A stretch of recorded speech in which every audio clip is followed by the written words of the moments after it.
Buenas tardes. Hoy lo que voy a presentarles es lo que se llaman las 10 razones por las cuales invertir en bienes raíces o real estate. Esto es un reporte que hacemos trimestralmente en Avanti Way, donde llevamos diferentes tópicos, lo que nosotros llamamos el Avanti Report.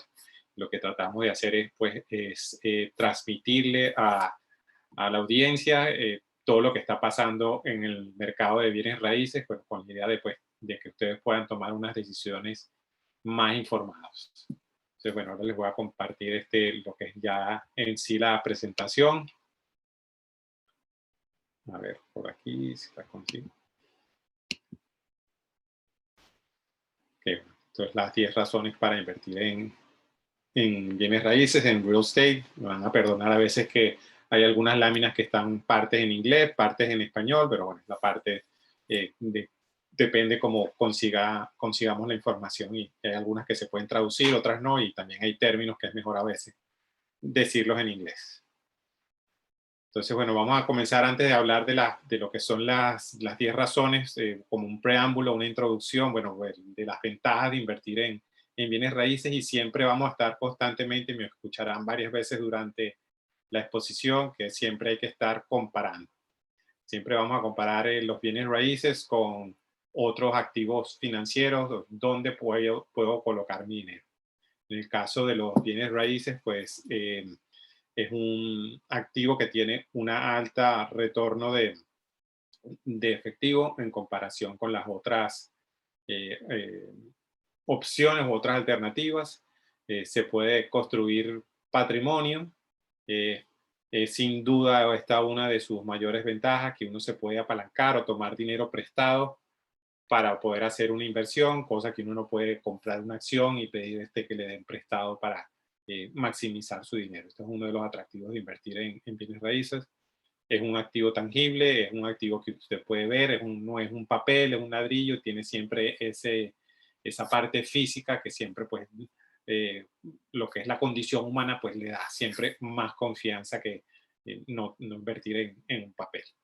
Y por último, pues tiene lo que son ventajas impositivas. Una de ellas, pues la más importante o la más destacada, es que se puede depreciar el activo. Eso es como un gasto contable. Lo que uno puede hacer o puede recibir como inversionista es que puede estar invirtiendo y quizá, aunque tenga un flujo de caja positivo, contablemente pues va a tener unas ganancias menores, incluso pérdidas, pero eso es lo que le va a dar esta ventaja de invertir en los bienes raíces.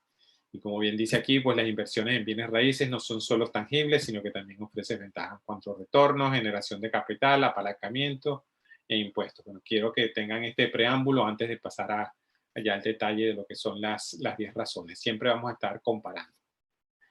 Y aquí vamos a comenzar con la razón número 1. Y la razón número 1 es que el COVID ha creado nuevas oportunidades de inversión en bienes raíces.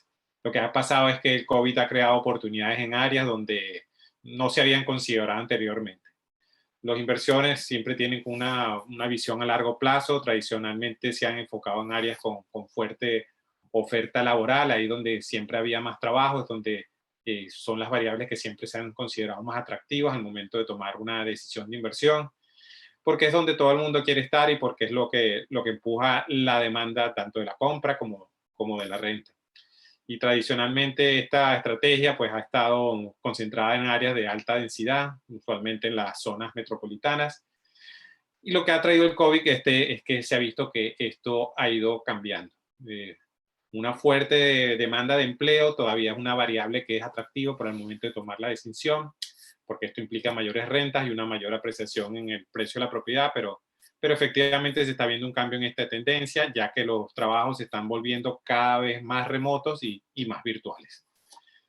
La pandemia, bueno, lo que ha hecho es acelerar esa tendencia que ya se venía dando, pero nos hemos visto obligados como raza, como humanidad, a que este cambio pues lo tuviéramos que hacer ante la situación que estábamos viviendo. Y entonces esto es lo que ha creado en Florida, sobre todo, que haya un patrón de migración que se ha convertido muy popular, y es lo que permite que vayan apareciendo nuevas oportunidades de inversión.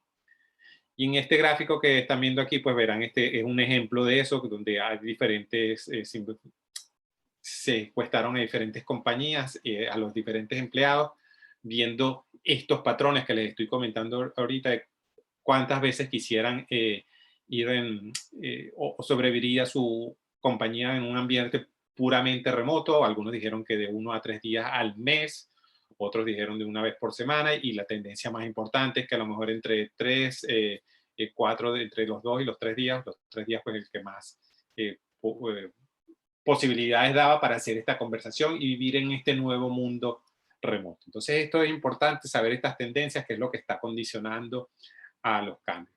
Aquí, por ejemplo, pueden ver en esta otra tabla también, que muestra cuáles son los códigos, los cambios en códigos postales en la red de LinkedIn, que se entre el mes de abril y el mes de octubre. Eso quiere decir que hubo más gente que se cambió a Austin, hubo más gente que se cambió en Texas, o por ejemplo en Tampa, Florida, más de 100 personas en esta data. Sobre todo lo tienen que ver en comparación con las otras ciudades. Por ejemplo, se vio que en Seattle nadie se mudó a Seattle, nadie se mudó a Nueva York. Eso lo que quiere decir es que, por ejemplo, gente de Nueva York se mudó a Austin o se mudó a Tampa.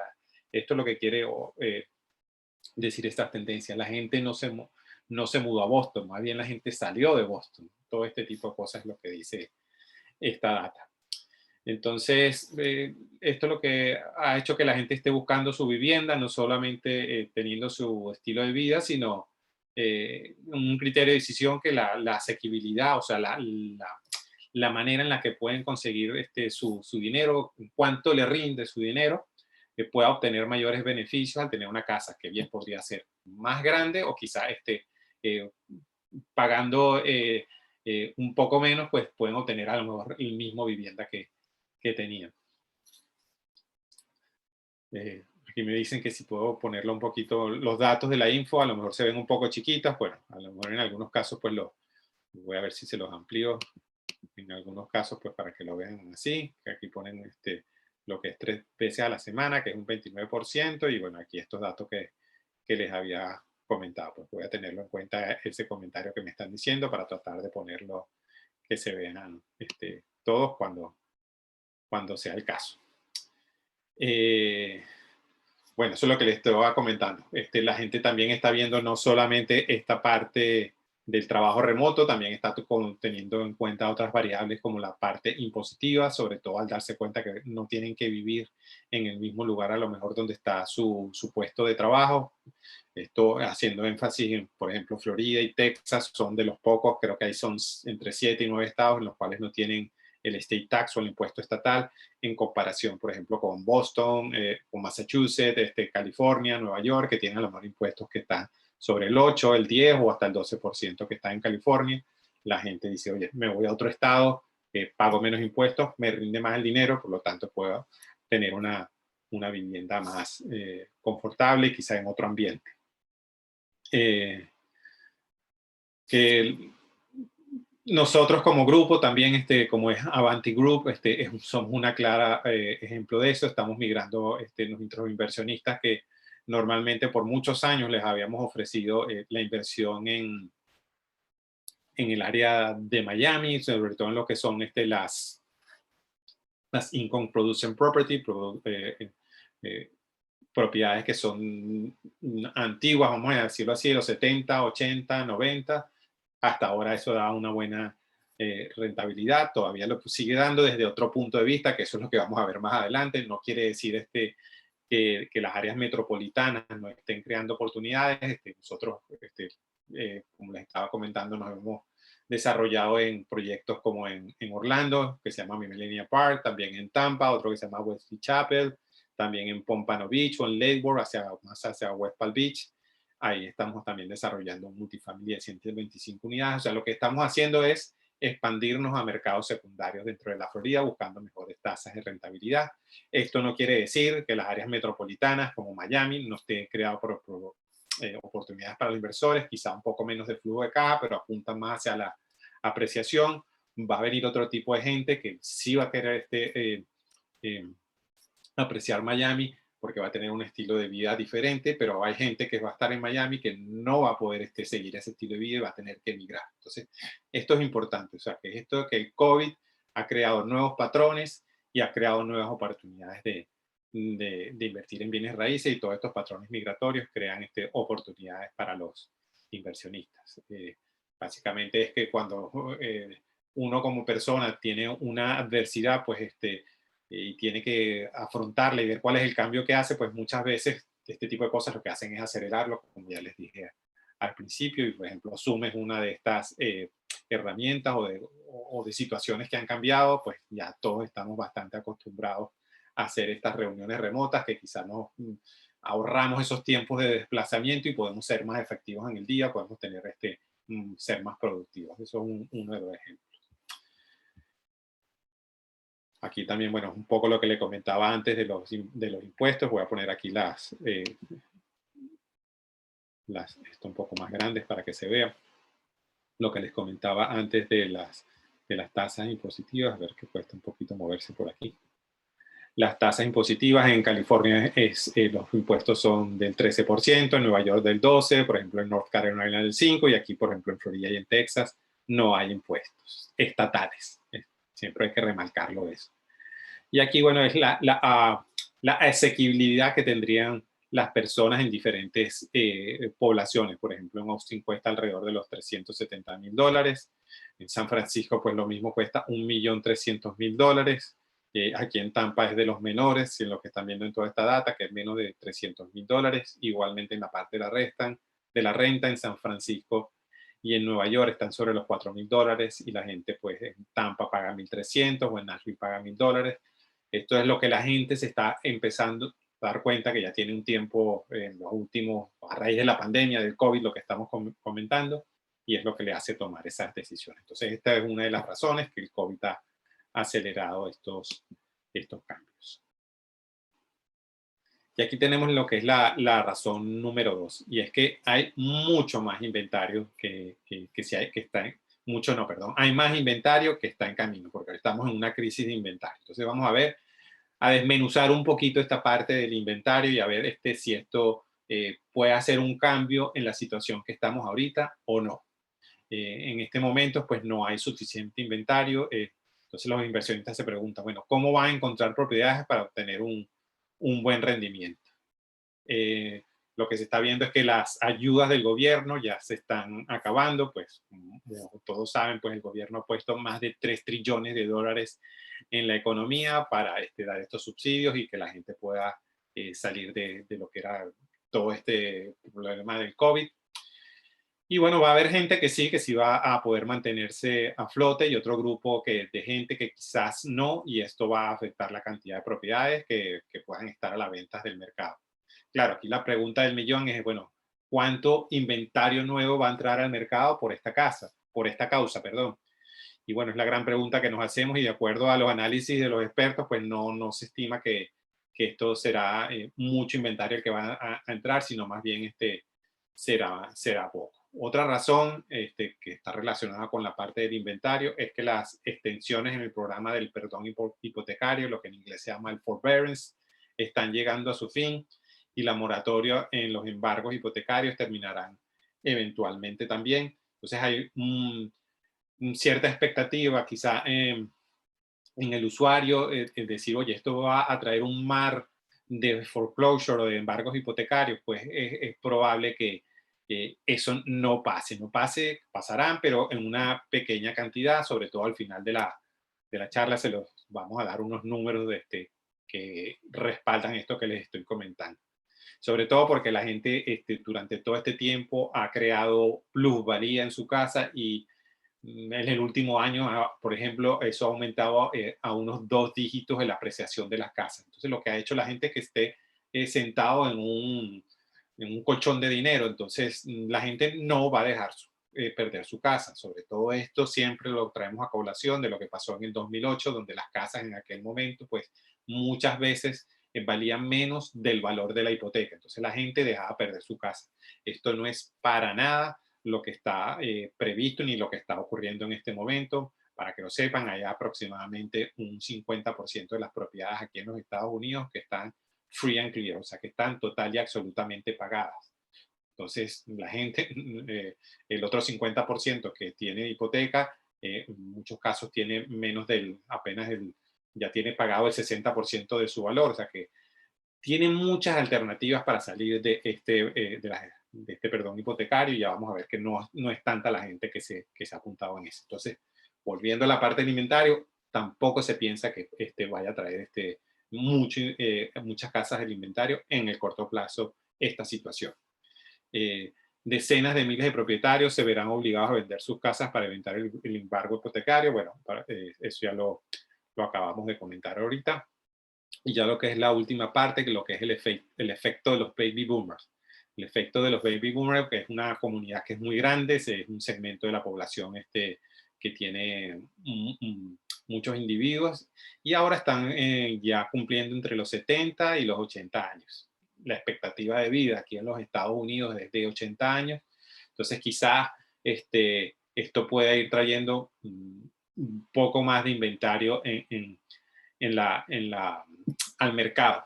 Entonces, bueno, estos miembros de estos baby boomers pues quizás puedan morir y pasárselo sus activos a sus hijos. Y ya lo que es la parte de los desalojos que le han dejado pagar sus viviendas, ya lo verán aquí en esta otra gráfica de aquí. Lo voy a poner un poquito más grande.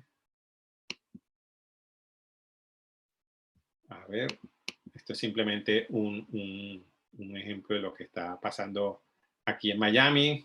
Eso lo pueden extrapolar a otras partes de lo que pasa en los Estados Unidos, pero pueden ver aquí que esto es desde marzo del año pasado, del 2020, a prepandemia, habían 785 casos de desalojos, lo que en inglés se llama evictions.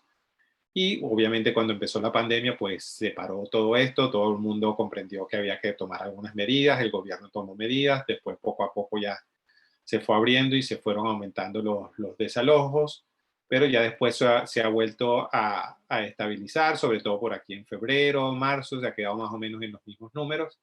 Y lo que quiero que tengan en comparación es que, bueno, pre-pandemia habían unos 785 casos de desalojo, que no podían pagar su renta, mientras que ahora pues habrá alrededor de unos 1000. O sea que no es un número muy importante, que sí van a haber casos que va a haber, sí van a haber, va a añadir más casas de inventario en el mercado, pero no va a ser un gran impacto como para que vaya a cambiar la parte de que sea un mercado de vendedores, un mercado de compradores, todavía va a seguir siendo muy limitado la parte del inventario. O sea, lo que estamos desgranando en esta razón es si las posibles causas o eventos que pueden venir en estos momentos, que se está previendo la economía, puede dar un mayor número de casas de inventario al mercado, y la respuesta es que es poco probable que vayan a dar muchos casos de muchas unidades de inventario. Y aquí estoy ya en relación con lo que venía del forbearance que les había dicho antes. Bueno, 30%, el porcentaje original, esta gráfica lo que dice es el porcentaje original del plan de aplazamiento de pagos, que no está nada cerca a las proyecciones y se han reducido más de la mitad desde entonces. Originalmente, pues se pensaba que había un 30%, que era una proyección original, y actualmente, pues en mayo del 2020 había un 8.47, mientras que a día de hoy es un 3.5%.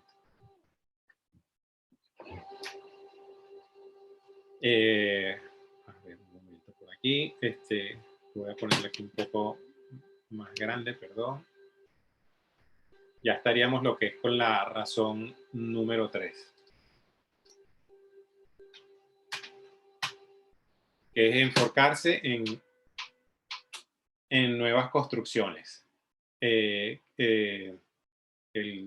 No se puede estar a la par que la demanda, la construcción. O sea, la construcción, bueno, hay que tener en cuenta que eso tarda en hacerse, pues.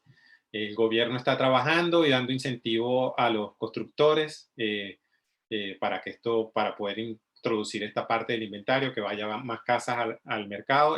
3 casas, antes de la crisis inmobiliaria, en el 2008-2020, para que lo tengan en perspectiva, había 3 casas por dueños o propietarios de casas, mientras que ahora hay apenas un 0,75% por dueño de propiedades. Esto en parte porque los bancos en aquel momento pues le prestaban básicamente a cualquier persona. Por exagerarlo un poco, si ya usted respiraba, ya le podían dar un crédito hipotecario. Ahora, después de la crisis hipotecaria, pues los bancos se volvieron muchísimo más rigurosos sobre los créditos hipotecarios que a quién le daban un crédito hipotecario. Entonces eso también ha hecho que esté muy sólida la industria inmobiliaria en estos momentos.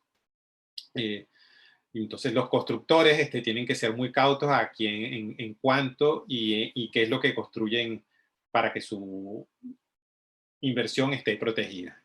Una de las cosas que ya esto es un caso muy particular de lo que es la Florida, no existe el programa de lo que es el FHA para condominios o apenas para muy poquitos de ellos, que este programa lo que hace es obtener una hipoteca dando apenas un 3,5% para los compradores de vivienda. Aquí la Asociación de Realtor de Miami está pendiente de que a ver si se puede mejorar esta parte, que esto traería pues mucho más inventario al, al mercado. Porque Florida es el único estado que no tiene esta ventaja.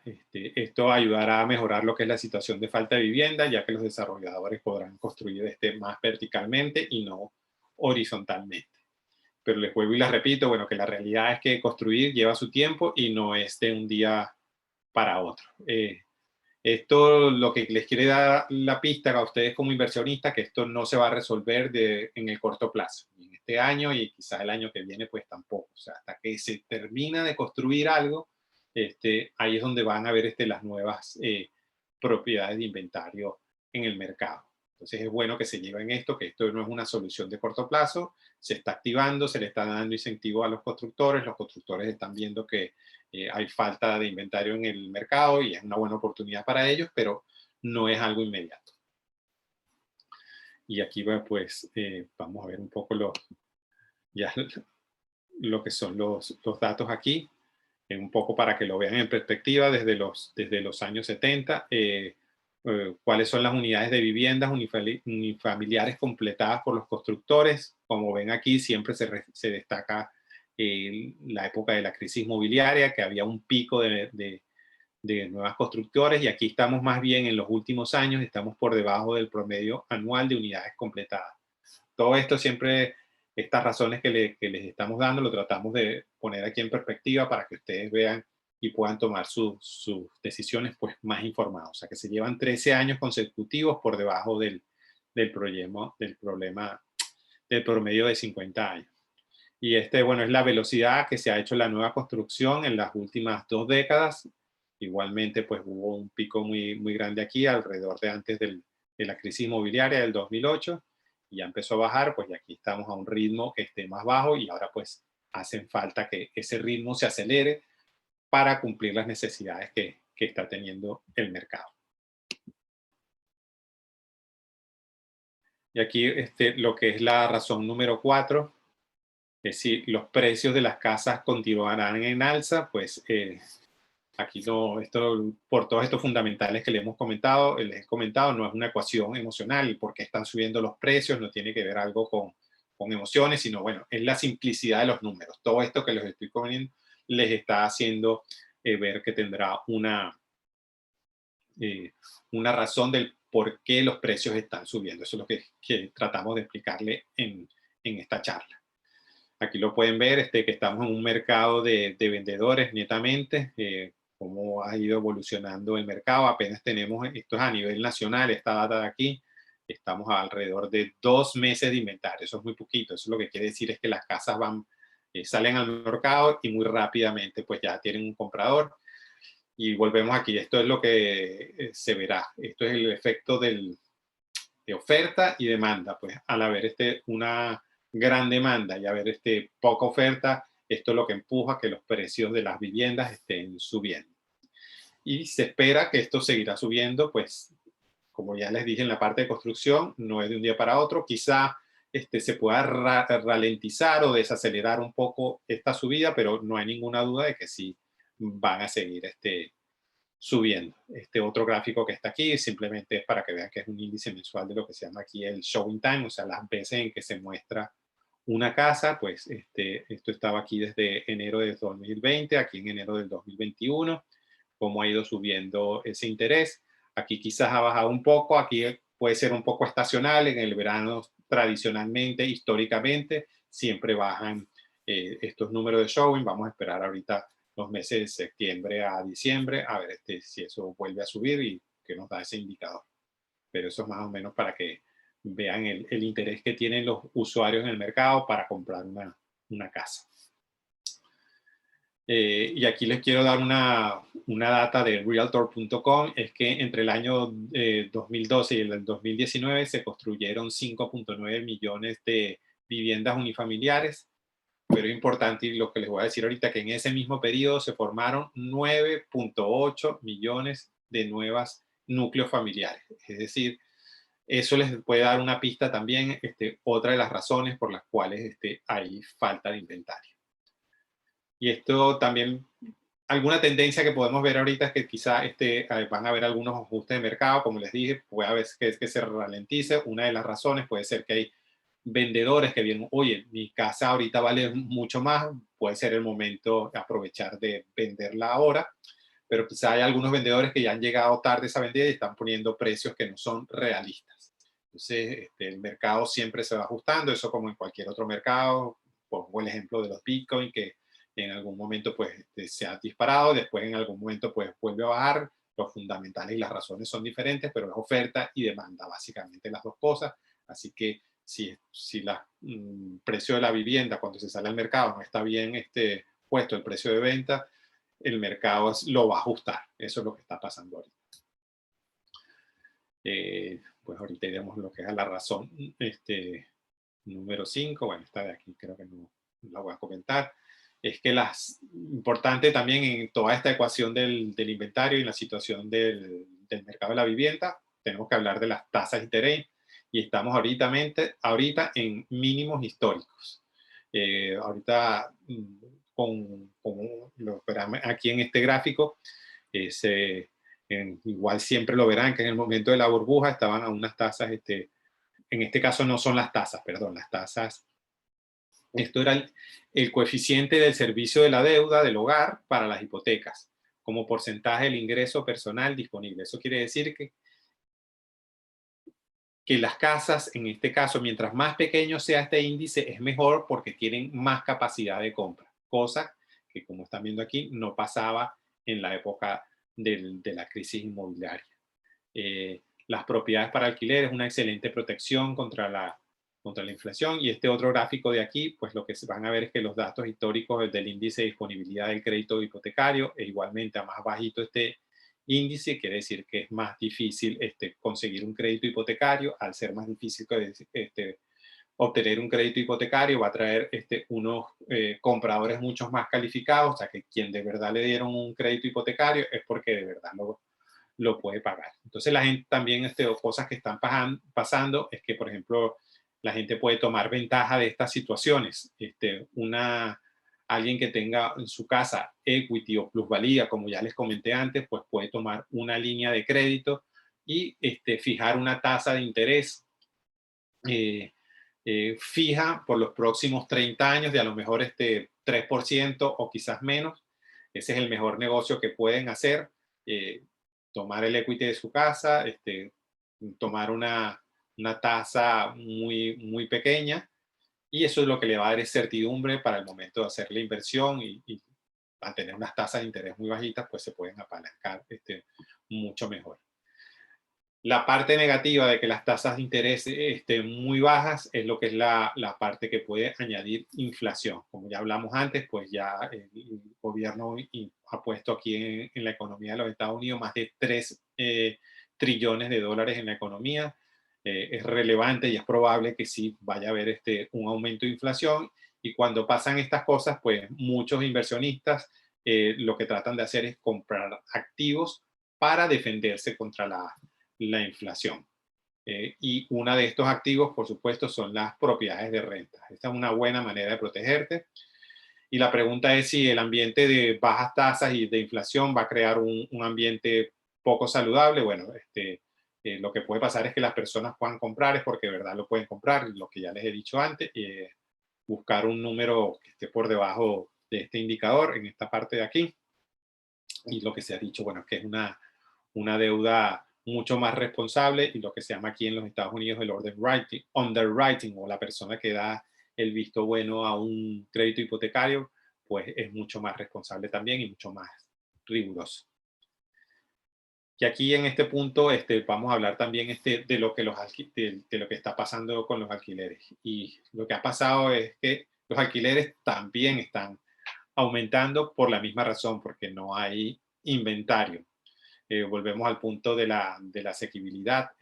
Lo que está pasando es que ese sueño americano de todo el mundo puede tener una casa, pues cada vez quizás se está volviendo un poco más dificultoso de alcanzar. Y una de las razones es porque la gente tiene más dificultades de acceder al crédito hipotecario. Entonces, quizás puedan tener un buen trabajo, pero no pueden tener el dinero para tener la inicial y quizás a lo mejor también están endeudados con sus tarjetas de crédito y eso hace que no califiquen para un crédito hipotecario, que se vuelva más difícil por todo lo que hemos hablado antes, que son mucho más rigurosos los bancos para darle dinero a la gente.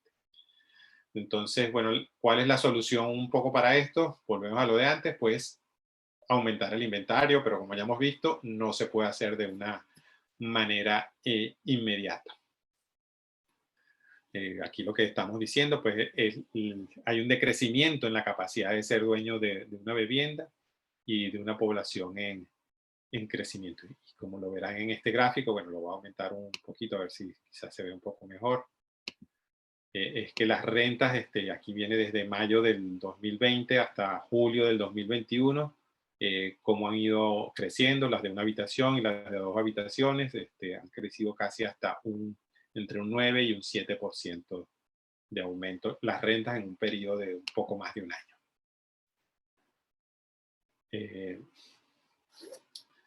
Entonces tú como inversionista, aquí lo importante, bueno, es que te posiciones bien, que compres una buena propiedad o si ya la tienes, sobre todo aquí una parte clave, vital, es que tengas un equipo profesional que te ayude a ejecutar bien estas inversiones.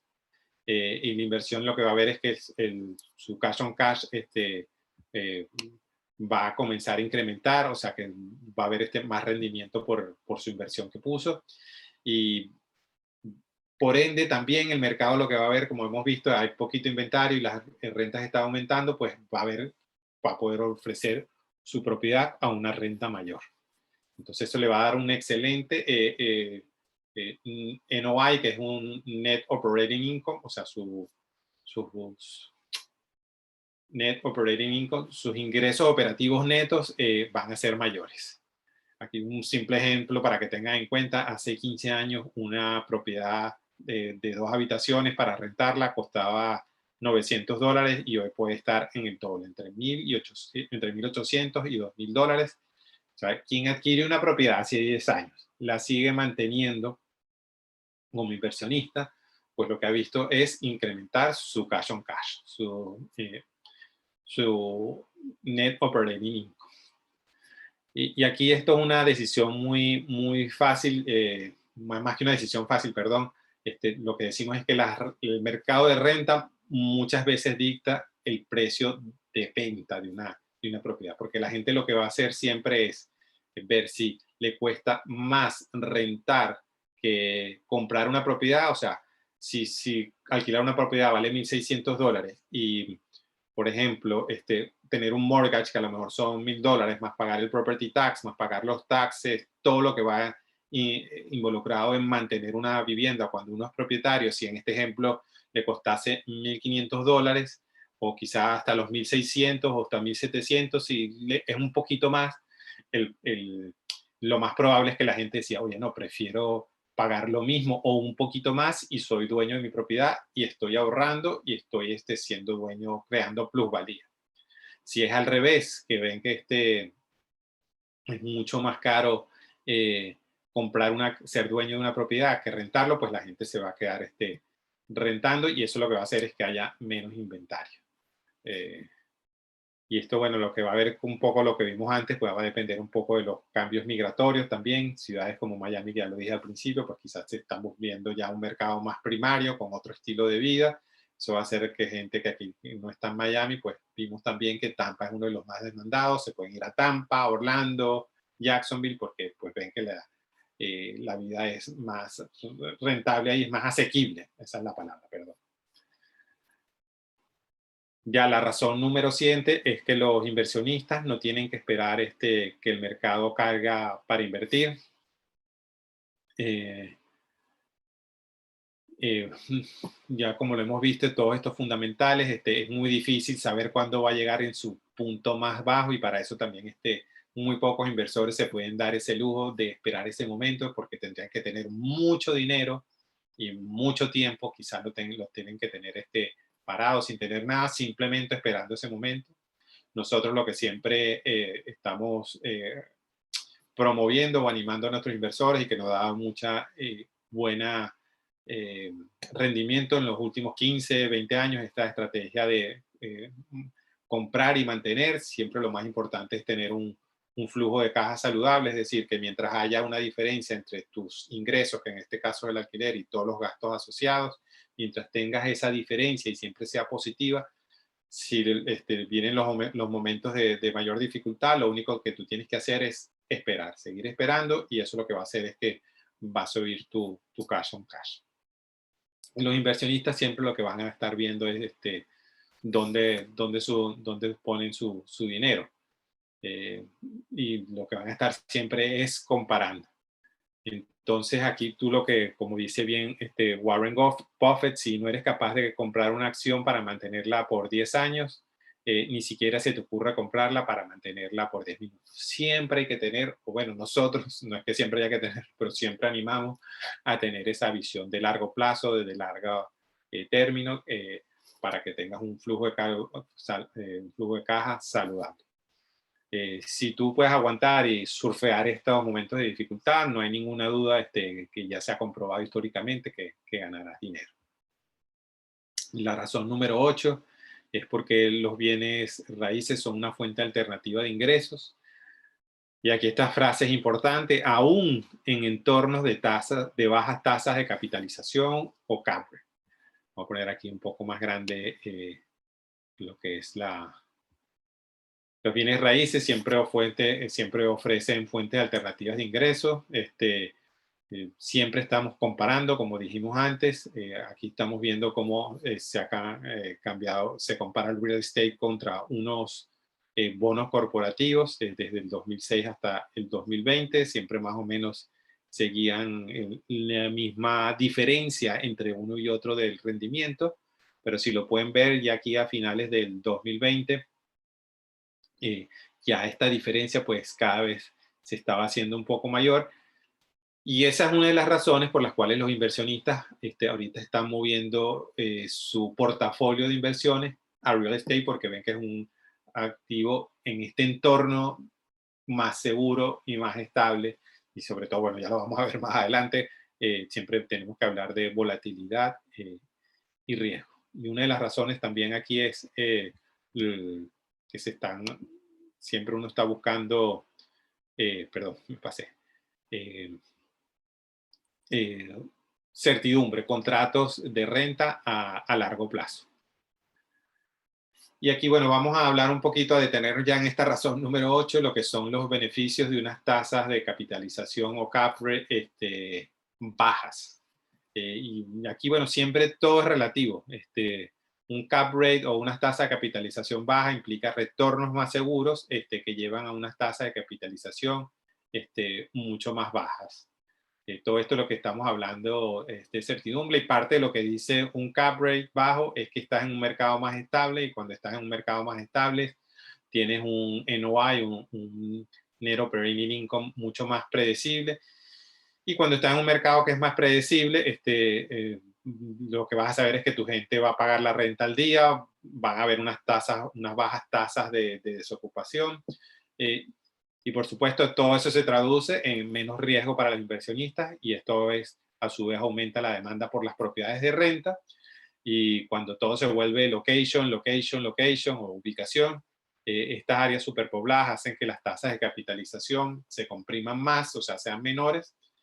Y la alta demanda evita lo que es el swing del valor de la propiedad y por lo menos el mercado se convierte en menos volátil. Entonces aquí estás haciendo una apuesta un poco más eh, por la apreciación y lo que hablamos ya antes también, a veces me vuelve un poco repetitivo, pero es que todo está como entrelazado, es que tus tasas de capitalización pues se van a ir aumentando con el tiempo.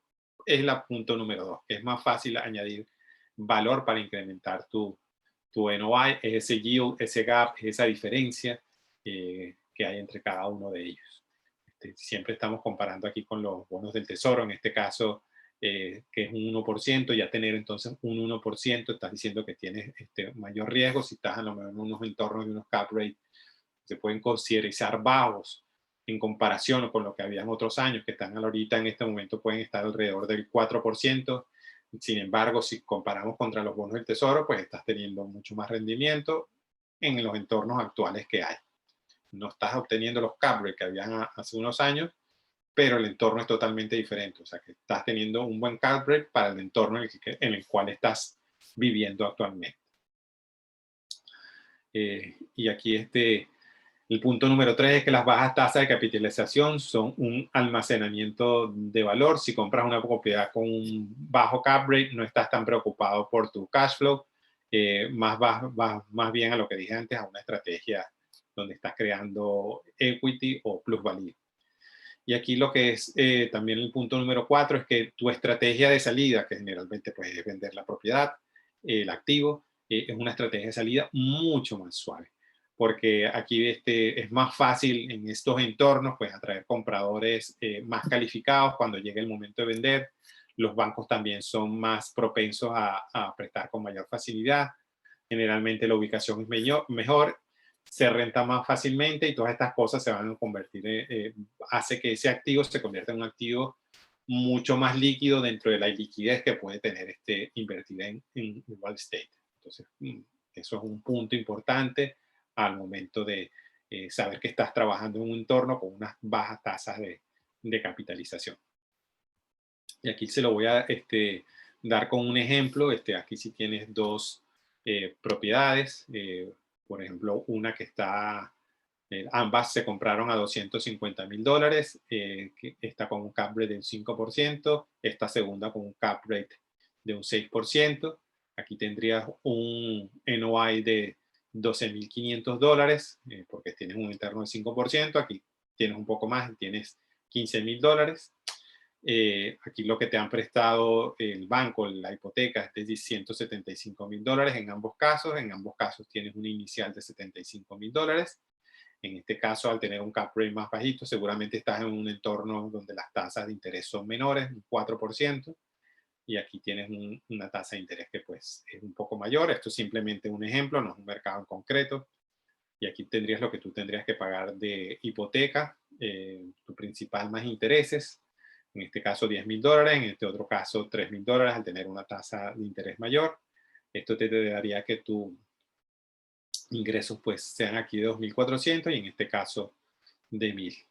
Lo que te daría que tuvieras un retorno de tu equity de 3,29% y en este caso de 1,37%. No me quiero volver muy técnico en esta parte, pero es simplemente para darles el ejemplo que aún teniendo, trabajando en entornos de cap rate bajos, aún puedes tener un retorno de tu inversión alto y sobre todo que lo mantenga un flujo de caja saludable en el tiempo. Y aquí el punto número 9, la razón número 9 es que los bienes raíces es mucho más fuerte relativos a otros mercados tradicionales. El valor relativo en un mercado volátil es cada vez más crítico y el desempeño del sector inmobiliario cada vez es más dispar. Aquí lo que queremos es la misma gráfica de la vez anterior. Vamos a poner aquí este otro gráfico un poquito más alto. Aquí simplemente lo que queríamos resaltar es que ya se ha vuelto también importante no solamente invertir en real estate, sino con el que tiene la capacidad, pues decir en qué tipo de activos dentro de la gama de alternativas que hay dentro de los bienes raíces es bueno invertir. Aquí se estaba viendo que más o menos iban todos a la par, pero bueno, ya se ha visto que hay un cambio de la tendencia de cómo se puede comportar cada uno de los sectores. Aquí estamos hablando del sector industrial, del sector médico, del sector residencial, del sector de oficinas, del sector de lo que son los pequeños centros comerciales o lo que son la parte del alojamiento. Entonces, si vas a invertir dentro del real estate, pues es bueno que veas en qué clase de activos vas a invertir. Esto es simplemente lo que quiero hacer retratar con esta gráfica y lo que queremos decir con esta razón. Y es que el mercado de los bienes raíces, pues cada vez el sector inmobiliario cada vez es más dispar. Eso es lo que queríamos resaltar aquí. Uy, perdón.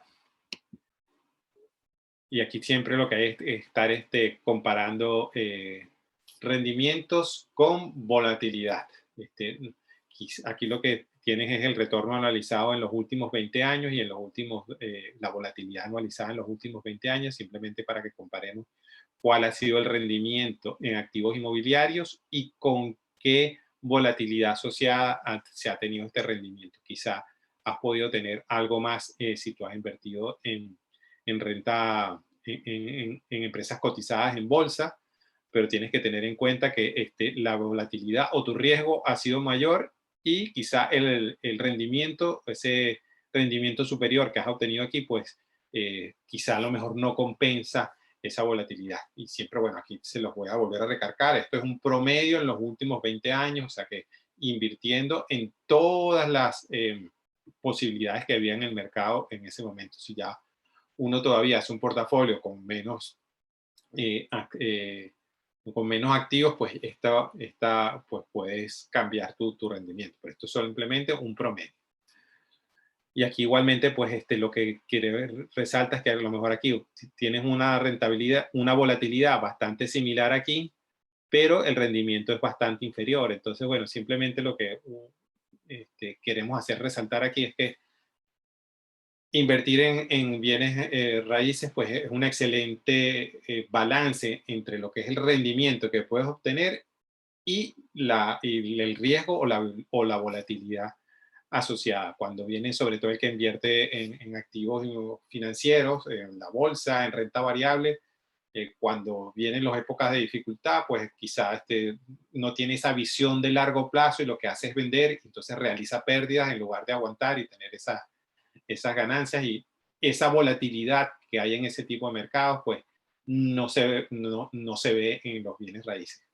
Como bien vimos antes en la parte de la construcción, todo esto tarda en construirse, en cuando se toman ciertos cambios del mercado, son bastante eh, paulatinos en comparación con otros activos que de un día para otro pues, pueden cambiar su valor.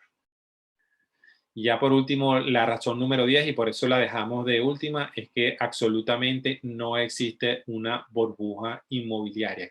Quiero que se lleven bien este mensaje de esta charla.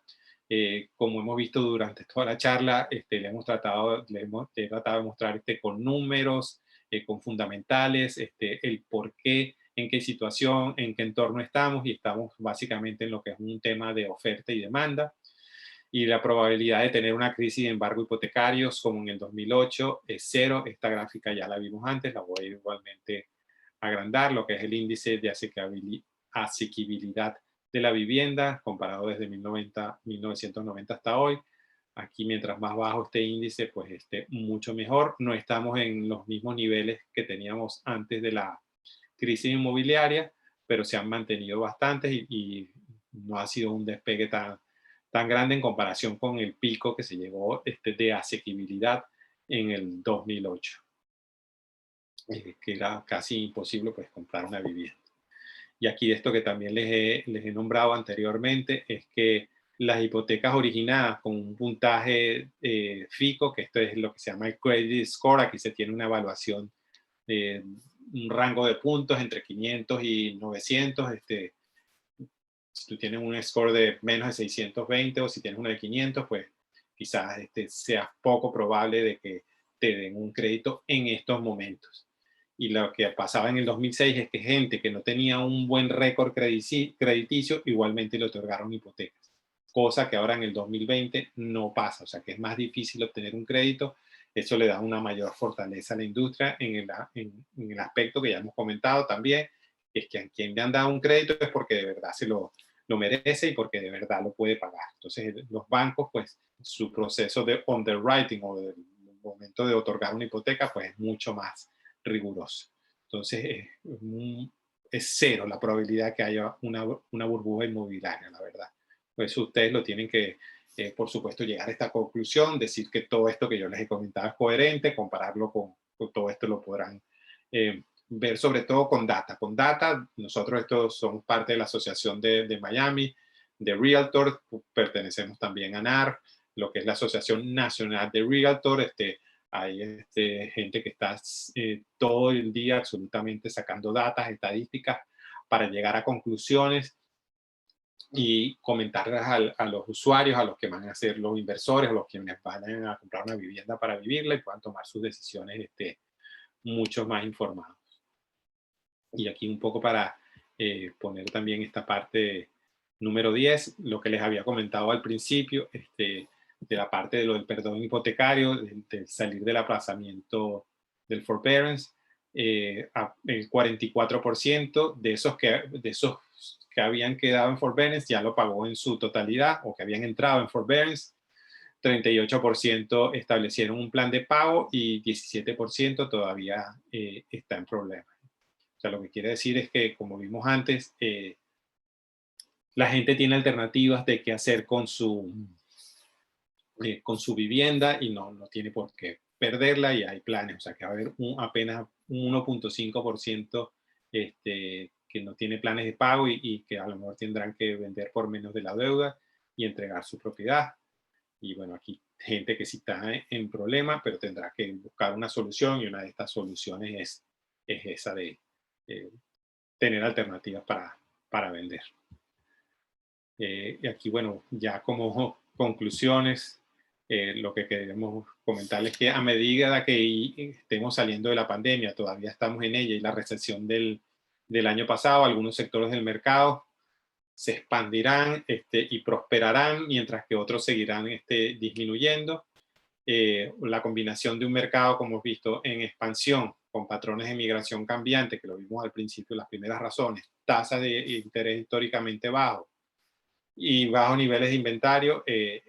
Yo agregaría aquí también una plusvalía grande en las casas. Estamos frente a una oportunidad ideal para los inversionistas en el mercado de bienes raíces. O sea que si ustedes están pensando en invertir en los bienes raíces, como vimos antes, no vayan a pensar que hay una crisis inmobiliaria, que hay una burbuja inmobiliaria, tampoco estén esperando cuál es el mejor momento para invertir, tengan esta visión de largo plazo y de tener un flujo de caja saludable en las inversiones que van a hacer, con un equipo ejecutor que los vaya a acompañar y que les vaya a estar durante toda la vida del activo. Esa es una de las claves. Aquí estamos nosotros para prestarles asesoría y que su patrimonio aquí en los Estados Unidos pues esté bien preservado y que lo podamos maximizar. Ha sido pues una charla bastante intensa, bastante larga. Espero que se hayan llevado unas buenos resúmenes. Les pido disculpas por algunos errores tipográficos que me estaba dando cuenta mientras estaba dando la charla. Yo les haré llegar a sus correos electrónicos esta charla y también lo podrán ver en mi canal de YouTube a partir de mañana. Y Antonio Meas Realtor es mi canal de YouTube. Ahí podrán encontrar esta charla, los reportes anteriores que hemos hecho en Avanti también. Y eso es lo que les animo, a que se informen y puedan tomar sus decisiones. Por supuesto que ya podemos tener charlas individualizadas, ver cuáles son los objetivos de cada uno y armarles un portafolio a su medida, básicamente. Entonces no veo preguntas por aquí. Creo que a lo mejor fui muy intenso en lo que estaba comentando. Así que bueno, les agradezco a todos su tiempo y haber dedicado estos momentos para informarse y ser unos mejores inversores inmobiliarios aquí en los Estados Unidos. Muy buenas noches y gracias por atender.